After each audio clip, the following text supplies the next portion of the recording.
নমস্কার বন্ধুরা, আজকে আপনাদের জন্য একটি নতুন গল্প নিয়ে এলাম। শুরু হচ্ছে অন্ধকারের আড়ালে। আপনার কত হয়েছে?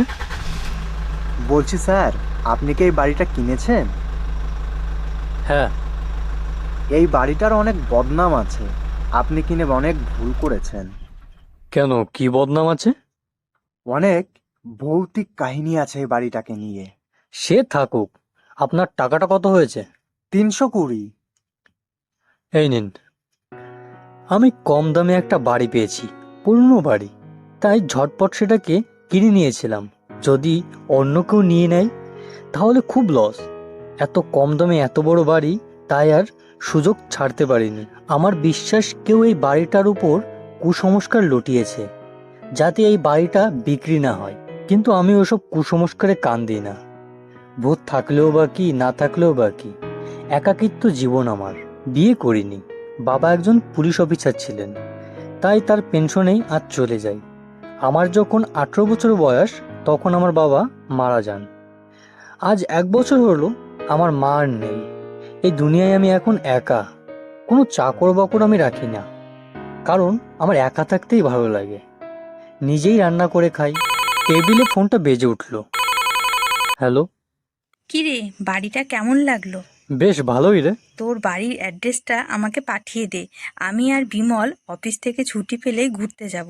ওই রকম পৌরাণিক বাড়ি আমার দেখার খুব ইচ্ছে। আচ্ছা ঠিক আছে। আচ্ছা, রাখলাম তাহলে। অফিসে প্রচুর কাজ, চেষ্টা করব তাড়াতাড়ি যাওয়ার। এটা ছিল শ্রুতি, আমার কলেজ বেলার বান্ধবী। কলেজে আমাদের 3 জনের গ্রুপ ছিল, আমি, বিমল ও শ্রুতি। হ্যাঁ, বলতে পারো একটু পছন্দ করতাম, কিন্তু আমার কপালে আর হলো না।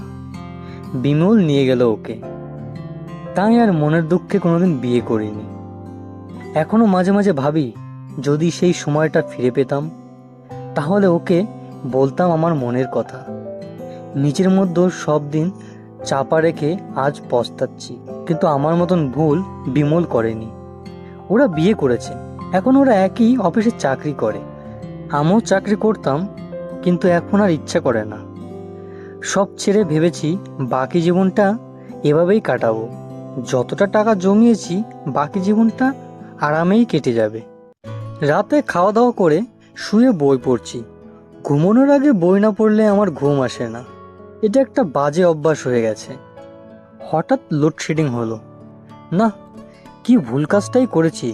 মোমবাতিটা সেই রান্নাঘরেই রয়েছে, আর দেশলাইটাও রান্নাঘরে রাখা আছে। দোতলা ঘর, রান্নাঘরটা নিচে সিঁড়ি ভেঙে যেতে হবে। এই ভেবে আমি আর যাইনি।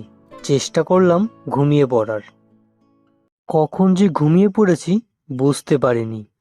ঘুম ভাঙলো একটা আওয়াজে, কারোর হাঁটার আওয়াজ। কি চোর ঢুকলো নাকি? এখনো বিদ্যুৎ আসেনি, তাই পুরো ঘরটা অন্ধকার। আমিও আমার ঘরের দরজাটা দিতে ভুলে গেছিলাম। একা থাকি, তাই আর এত গুরুত্ব দিইনি। হ্যাঁ, কিন্তু বাইরের দরজা তো দিয়েছিলাম। তাহলে কি দরজা ভেঙে ঘরে ঢুকলো? টর্চ লাইটটা আমার ব্যাগে, আর ব্যাগটা রয়েছে টেবিলের উপর। আমি অন্ধকারে আস্তে হাতড়াতে হাতড়াতে টেবিলের কাছে গেলাম। আস্তে টর্চটা বের করে এদিক ওদিক জ্বালিয়ে দেখলাম, না, কাউকেই তো দেখতে পাচ্ছি না। তাহলে কি আমি ভুল শুনেছি, নাকি ঘর থেকে বেরিয়ে গেছে? আমি টর্চ জ্বালিয়ে নিচের তলায় পৌঁছালাম। দেখি বাইরের দরজাটা সেভাবেই লাগানো আছে, যেভাবে আমি লাগিয়ে রেখেছিলাম। তাহলে চোর যদি ঢোকে, ঢুকলো কোথা দিয়ে? দিশলাই আর মোমবাতিটা নিয়ে আবার আমার ঘরে চলে এলাম। একটা সিগারেট ধরিয়ে টেবিলের উপর রাখা হাত ঘড়িটায় টাইম দেখলাম, 1:35। মাঝরাতে ঘুমটা ভাঙা খুব খারাপ, আর ঘুম আসতে চায় না। সিগারেটটা শেষ করে চোখ বন্ধ করে ঘুমানোর চেষ্টা করতে থাকলাম। হয়তো মিনিট 5 হয়েছে। একটা নিঃশ্বাস আমার মুখের উপরে পড়ল। হ্যাঁ, আমি ভুল বলছি না। কেউ একজন আমার মুখের ঠিক উপরেই মুখ নিয়ে নিঃশ্বাস ছাড়লো। হ্যাঁ, আবারও ছাড়লো। আমার গাটা শিউরে উঠল। আমি তো পুরো ঘর দেখেছিলাম, খাটের নিচে পর্যন্ত দেখেছিলাম, কেউ তো ছিল না। নাকি যখন নিচে গিয়েছিলাম তখন আবার ঢুকে পড়েছে? আমি কাতর স্বরে জিজ্ঞাসা করলাম, কে? কোনো সাড়া পেলাম না। কেমন একটা ভয় ভয় লাগছে এই অন্ধকারে। এটা কি কোনো মানুষ নাকি কোনো অপদেবতা? টর্চ লাইটটা টেবিলে পরে রেখে এসেছি, কিন্তু দেশলাইটা আমার মাথার পাশেই আছে। আমি আস্তে করে একটা কাঠি বের করে একটু সময়ের জন্য ঘরটা আলোকিত হয়ে গেল, কিন্তু না, কাউকেই দেখতে পেলাম না। আমার ঘরের দরজাটা খুলে গেল। একটা পার আওয়াজ হেঁটে সিঁড়ি ভেঙে নিচের দিকে যেতে লাগলো।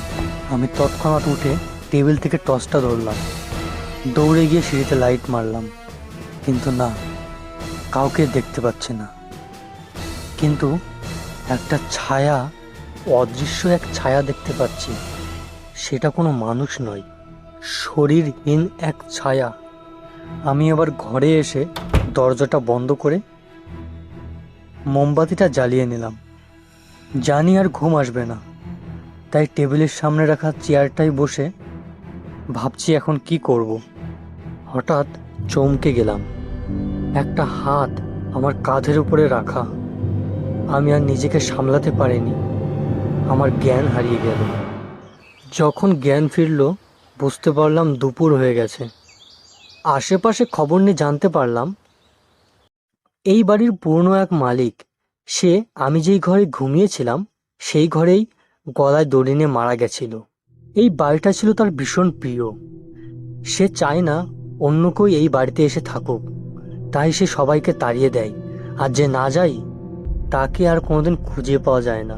অতএব বাধ্যতামূলক আমার এই বাড়িটাকে অনেক কম দামে বেচে দিতে হলো। আপনারা শুনলেন অন্ধকারের আড়ালে, গল্পের সূত্রধর টিম আরবি। প্রতি সোমবার আপনাদের জন্য নতুন নতুন গল্প নিয়ে আসবো আমরা। গল্পটি ভালো লাগলে কমেন্টে জানাবেন, লাইক করতে ভুলবেন না, আর সাবস্ক্রাইব করে পাশে থাকবেন।